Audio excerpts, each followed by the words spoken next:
Welcome guys to a brand new video. In this video we're going to be talking about the iPad Pro, why I really do think now more than ever it's such a great product. They've really upgraded it so much a lot over the years. This year in WWDC they upgraded its compatibility with the Apple Pencil and the keyboard. They upgraded the Apple Pencil itself. They made a new Magic Keyboard, and there's just so much that the iPad has going for it. So in this video let's go over all of that and why I think it's such a great product to buy. First things first, I'm just going to be running down what Apple is advertising on their website that the iPad has to offer. You have liquid retina technology with 120 Hz and a P3 color wide gambit, 10 megapixel ultra wide camera and a 12 megapixel wide camera, industry standard LiDAR sensors for augmented reality. You have the performance that can compete with some PCs with 8-core graphics and A12Z Bionic chip. You have top of the line tablet multitasking, and just the Magic Keyboard's flawless design and the Apple Pencil's unbeatable usability. While I'm here, let me just get into the Apple Pencil real quick. The Apple Pencil for years has been really good. It's got a wireless charging, it's got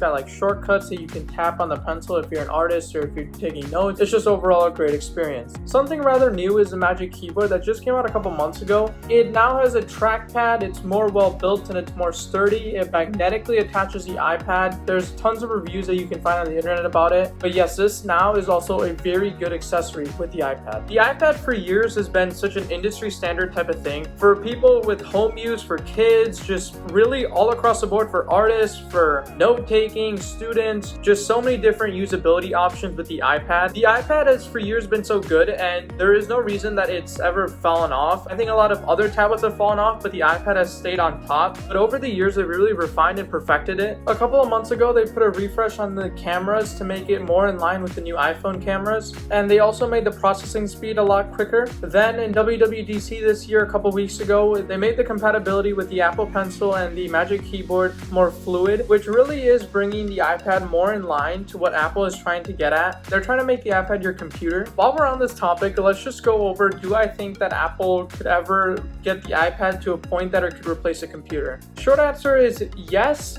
but maybe. So let me explain. If your workflow allows you to do this, then I do think it is plausible. But the fact is that most workflows won't. Some workflows that allow iPad to make more sense to get over a computer could include maybe students. Because if you're a student and your primary focus is to take notes and just write papers, well, I think with what they did with WWDC and the Apple Pencil and the Magic Keyboard, you could do that very fluidly. They made it so that now text is very easily convertible. It's almost like you're writing on a computer, but it's with an Apple Pencil on an iPad. If you'll see once you actually use it once. And with the trackpad, you can use the trackpad on the Magic Keyboard, and it could just seem like a computer that maybe you have in your backpack. Another workflow that this makes sense, and honestly I think in this workflow it makes much more sense to get an iPad, and it's almost like a must-have industry standard, is art. If you're someone who makes thumbnails for YouTube, someone who just does regular art, maybe it's for a hobby, for a job, anything like that, digital design nowadays is very popular.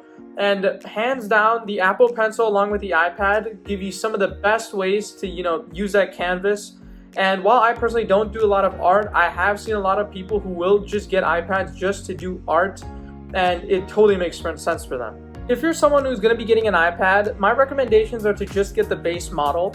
Save some money, don't get some cellular or some extra storage. Save some money so you can get the Apple Pencil, and then you could get the Magic Keyboard. For some people, the Apple Pencil will be more than enough and you won't need the Magic Keyboard, but if you really are trying to take this iPad into the computer territory, then it kind of does make sense to get that Magic Keyboard. Just remember that this is an iPad. At the end of the day, it will just do iPad things. It's never going to be completely getting rid of computers, at least not in the near future. But with that being said, it isn't such a bad option. I hope you guys enjoy these more ranting type of videos, and if you did, make sure to leave a like and comment down below. If you want to see more videos like this, make sure to let me know, and I will see you guys in the next video.